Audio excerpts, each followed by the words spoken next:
नमस्कार दोस्तों, आज आप सबों के बीच 10वीं कक्षा के संस्कृत विषय को लेकर मैं आप सबों के बीच उपस्थित हुआ हूं और आज मैं डिस्कस करने वाला हूं प्रथम पाठ के मंगलम। जो प्रथम पाठ है उसमें मंगलम नाम का एक शीर्षक है, उसकी व्याख्या हम लोग करेंगे। इस पाठ के अंतर्गत बताया गया कि मंगलम शब्द का मतलब होता है शुभ।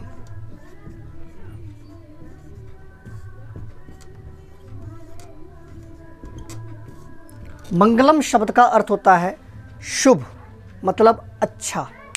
तो अच्छी चीज़ों की कामना की गई है इस पाठ के अंतर्गत।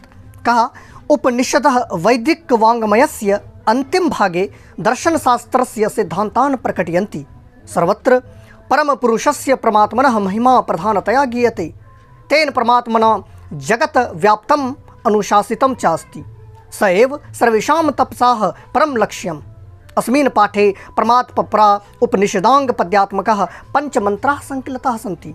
कहा उपनिषद, सबसे पहले आप चर्चा कीजिएगा जरा, यहाँ पर ध्यान देना है। उपनिषद, उपनिषद शब्द का क्या अर्थ होता है? उपनिषद शब्द का अर्थ होता है गुरु के निकट श्रद्धा से बैठना। गुरु के निकट श्रद्धा से बैठना, या इसी को आप दूसरे शब्दों में कह सकते हो गुरु के निकट बैठकर ज्ञान प्राप्त करना। तो जो भी बच्चों को ज्ञान प्राप्त होती थी उसको जो एक मंत्रों में संकलित किया गया संस्कृत भाषा में, उसे उपनिषद कहा गया। और स्वाभाविक है गुरु से निकला हुआ जो वाणी है हमारे जीवन के लिए बहुत ही ज़्यादा कल्याणकारी है।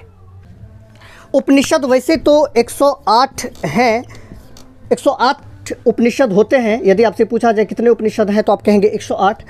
यूँ तो 13 उपनिषदों को की मान्यता है, 13 उपनिषदों को प्रमाणित किया गया है ना। 108 उपनिषद होते हैं जिसमें 13 उपनिषदों की ये की गई है। लेकिन अभी जो आपके पुस्तक में कुछ उपनिषदों की चर्चा, उनमें से इन 13 में से जो विशेष रूप से चलते हैं, विस्तृत रूप से चलते हैं, उन 13 में से कुछ उपनिषदों में से दिए गए मंत्रों को आप सबों के बीच प्रस्तुत की जाएगी जो हमारे जीवन के लिए काफ़ी कल्याणकारी होंगी। क्योंकि कहा उपनिषदा वैदिक वाङ्मयस्य अंतिम भागे दर्शन शास्त्रस्य सिद्धांतान् प्रकटयन्ति। उपनिषद जो होता है यह वैदिक वाङ्मयस्य मतलब वेदों के द्वारा बोली गई जो वाणी है उनका सबसे अंतिम भाग होता है ये उपनिषद। उपनिषद समझिए सबसे अंतिम कड़ी है। अब इससे ज़्यादा टुकड़ा आप नहीं कर सकते, यही सबसे अंतिम है और यही सबसे सुपरहिट है।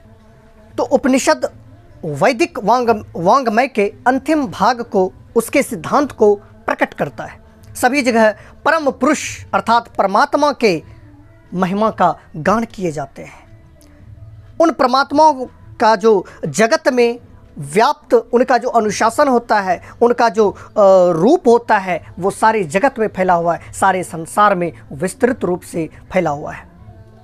इसलिए कहा गया उनमें से परमात्मा के रूपों को, उनके लक्ष्यों को प्राप्त करने के लिए हम सबों को हमेशा तत्पर होने चाहिए। इस पाठ में उपनिषदों के 5 मंत्रों को प्रदर्शित की जाएंगी और वे 5 मंत्र हमारे लिए बहुत ही ज़्यादा कल्याणकारी होंगे, हम सबों के लिए बहुत ही ज़्यादा लाभप्रद होंगे। आइए हम लोग 5 उपनिषदों को एक एक करके उसके अर्थों को समझते हैं। तो आपका पहला श्लोक है हिरण्मयेन पात्रेण सतस्या अपिहितम मुखम तत्वं प्रसन्न पावरेणु सत्य धर्माय दृष्टये। इसका संबोधन आप 2 तरह से कर सकते हैं। पहला संबोधन हम अपने ईश्वर, अपने परमात्मा से कर सकते हैं। हे भगवान, ये जो सच का मुंह है, ये सोना मतलब एक तरह का धन, यहाँ पर धन का सेंस दिया गया है कि धन रूपी पात्र से, धन रूपी बर्तन से सच का मुंह ऐसे करके ढका हुआ है ना। इसीलिए हे प्रभु, ऐसे हमें अगर सत्य और धर्म की रक्षा करनी है तो ऐसे पात्र को हटा दीजिए जो हमें सत्य बोलने से रोक रही है। या फिर इसका संबोधन हम विद्वान के लिए भी कर सकते हैं, ये संसार के लोगों के लिए भी कर सकते हैं जिनका मुख सोने के पात्र से ढका हुआ है। आप एक एग्जांपल लीजिए ना, यदि कोई आदमी है और वो किसी का मर्डर कर दिया हो, है ना, और एक आदमी ने उसे देख भी लिया ये करते हुए, लेकिन वो क्या करता है, उसे बगलिया के, है ना, साइड से दे दिया कुछ, आप जो है अपना मुख बंद रखिए। और वो आदमी भी स्वीकार कर लेता है। जैसे ही उसे धन का वो दिखाया गया, है ना, फिर वो किसी से ये राज नहीं बताता है, बिल्कुल साइलेंट हो जाता है। हाँ हाँ, मैंने कुछ नहीं देखा, यहाँ कुछ तो हुआ ही नहीं है, या नहीं। हमारे समाज में ऐसी घटनाएं होती ही रहती है।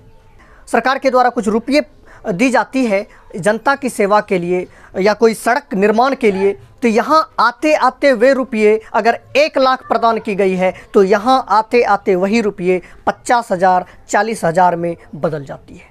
बाकी के रुपये इस सरकार और जनता के बीच में जो व्यक्ति हैं इनमें बट जाया करती है, और किसी को ये कानो कान खबर भी नहीं होती। अगर कोई इसमें आवाज़ भी उठाते हैं तो उनके आवाज़ को भी बंद कर दिए जाते हैं। आवाज़ उठाने का मतलब, यदि कोई सत्य बोलना चाहता है तो सोने के पात्र दे दिया जाता है कि नहीं। इसलिए सत्य और धर्म की रक्षा के लिए हमें ऐसे पात्र को हटा देने होंगे, ऐसे आवरण को हटा देने होंगे। दूसरा श्लोक है, अनोरणियान महतो मह्यान आत्मास्य जंतोर निहितो गुहायाम तम क्रतुः पश्यति वित्तशोको धातु प्रसादान महिमानम आत्मनः। यहाँ पर देखेंगे ये कितना लंबा शब्द है, धातु प्रसादानम महिमानम आत्मनः, है ना। इसे आप 3 खंड में तोड़ सकते हो, धातु प्रसादानम महिमानम आत्मनः, ऐसे करके आप इसे तोड़कर भी पढ़ सकते हो। इसीलिए संस्कृत क्योंकि प्राचीन भाषा है और हिंदी उसके बाद की भाषा है, इसलिए कहा जाता होगा कि हिंदी सरल है। लोगों को लगता है कि हिंदी सरल मतलब हम अपने से हिंदी पढ़ लेंगे, ये गलतफहमी है। हिंदी का सरल होने का मतलब हुआ, पहले शब्द इतने लंबा हुआ करते थे। आप और भी संस्कृत के शब्दों को, प्राचीन भाषाओं को पढ़िएगा, वो बहुत लंबा आपको दिखेंगी, लेकिन इसी को हिंदी ने क्या किया, उसी शब्दों को तोड़ तोड़ कर एक छोटा सा रूप प्रदान किया जिसे लोग अच्छी तरह से बोल पाते हैं। इसलिए कहा जाता है हिंदी सरल भाषा है प्राचीन भाषा के तुलना में। इसका ये मतलब नहीं कि हिंदी को हम खुद से ही पढ़ लेंगे, उसमें कुछ रहस्य है ही नहीं, ये गलतफहमी है ना। तो इसका अर्थ है जीवों के हृदय रूपी गुफा में आत्मा निहित है, जो सूक्ष्म से भी सूक्ष्म और बड़ा से भी बड़ा है, विशाल से भी विशाल है, महान से भी महान है।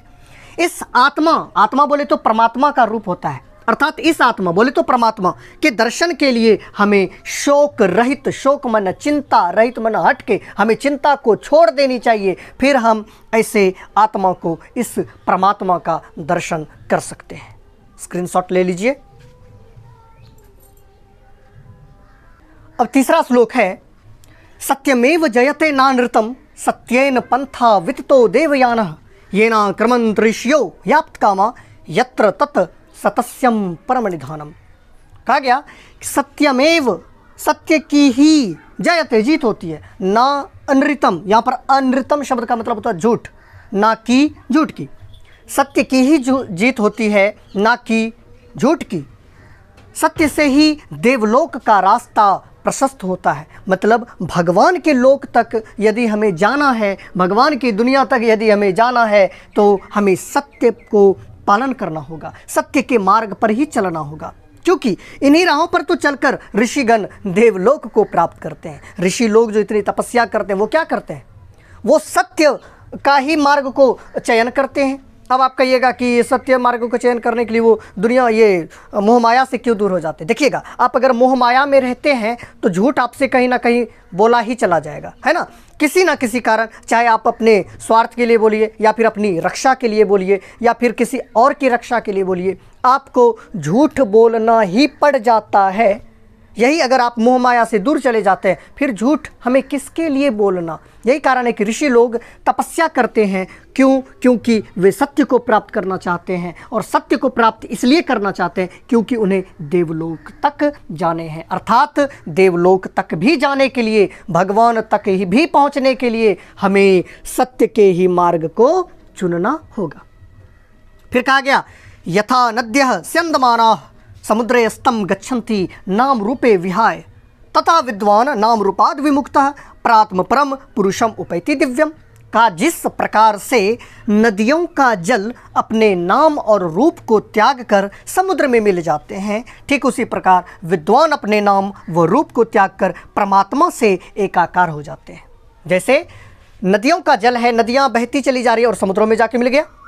अब नदियाँ बहकर, उन नदियों का जल बहकर समुद्र में मिल गया, अब आप बताइए तो कौन सा नदी का जल था और कौन सा समुद्र का जल है, आप नहीं बता सकते। अर्थात हर एक छोटी चीज़ें बड़े चीज़ों में जब समाहित हो जाती है तो वो छोटी चीज़ें फिर छोटी नहीं रह जाती, वो छोटी चीज़ें बड़े चीज़ों का रूप धारण कर लेती है। ठीक उसी प्रकार से यदि कोई विद्वान हो, वह परमात्मा की भक्ति में इतने लीन हो जाते हैं तो वह भी, उनकी भी आत्मा उस परमात्मा से मिल जाते हैं और आत्मा से बड़ा होता है परमात्मा। तो ये आत्मा अब आत्मा नहीं रह जाता, ये आत्मा अब परमात्मा का रूप ले लेता है। जैसे भगवान श्री कृष्ण इस धरा पर आए, ऐसे अच्छे अच्छे कर्म किए, वो आज देखिए तो वो खुद परमात्मा कहलाते हैं, है ना। वो भी शरीर को धारण कराए थे लेकिन आज वो परमात्मा कहलाते हैं।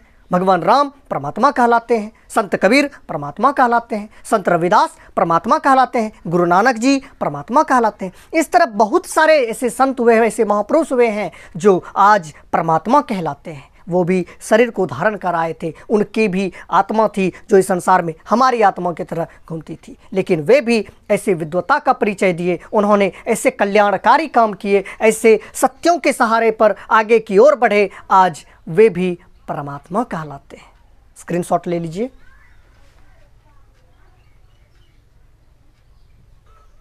अब अगले श्लोक में यह कहा गया, वेदाहमितं पुरुषं महांतम आदित्य वर्णम तमसा परस्तात् तमेव विदित्वाति मृत्युमेति नान्यः पंथा विद्युते यनाय। इसका अर्थ हुआ, मैं अंधकार हूँ, अंधकार मतलब अज्ञान, है ना। मैं अंधकार हूँ तथा बाकी सब के सब प्रकाश है। प्रकाश मतलब ज्ञानी, जो अपने आप को अज्ञानी समझे और दूसरे को ज्ञानी समझे, ऐसे ही इंसान महान पुरुष कहलाते हैं, ऐसे ही व्यक्ति महान पुरुष कहलाते हैं संसार में। ऐसा समझने वाले मानव मृत्यु को समझ पाते हैं और मृत्यु रूपी बंधनों से छुटकारा पाकर मुक्त हो जाते हैं। संसार में पार उतरने का इससे अच्छा कोई अन्य मार्ग नहीं हो सकता। अर्थात हमें हमेशा अपने आप को कम समझना है ना, दूसरों को बड़ा समझना है। इससे क्या होता है, हमें कभी घमंड भी नहीं होगा, हमें कभी अभिमान भी नहीं होगा और हमेशा हम बड़े होते चले जाएंगे। इसलिए कहा जाता है जो जितना झुकता है वो उतना ही ज़्यादा आगे की ओर बढ़ता है। जैसे धनुष में आप तीर लगाएं और उस तीर को हम जितना पीछे खींचते हैं वो उतना ही ज़्यादा आगे जाता है। आप किसी गेंद को फेंकें, आप अपने हाथ को जितना पीछे करते हो उतना ही वो आगे जाता है, उतना ही वो दूर जाता है। इसलिए अपने आप को कम समझना है, आगे वाले को बड़ा समझना है। ये महान व्यक्ति का गुण है ना। लेकिन ऐसा नहीं, अब स्वाभिमान की बात आ जाए, हम अपने आप को कम समझ रहे हैं, कहीं कंपटीशन हो रहा है, हम अपने आप को कम समझ रहे हैं, हम ये सोच रहे हैं नहीं आगे वाले फर्स्ट हो जाए, हम ये हो जाए, फेल हो जाए। ये मूर्खता है, इसे नहीं कहा जाता है। मतलब आप घमंड ना करो, आप अपने आप को ही सब कुछ मत समझने लगो, ये हमेशा ध्यान में रखना है। आज के इस पाठ में हमने श्लोक एवं उसके अर्थ को समझा। अगले पाठ में हम इसके प्रश्न उत्तर को भी समझ लेंगे। तब तक के लिए शुभ विदा।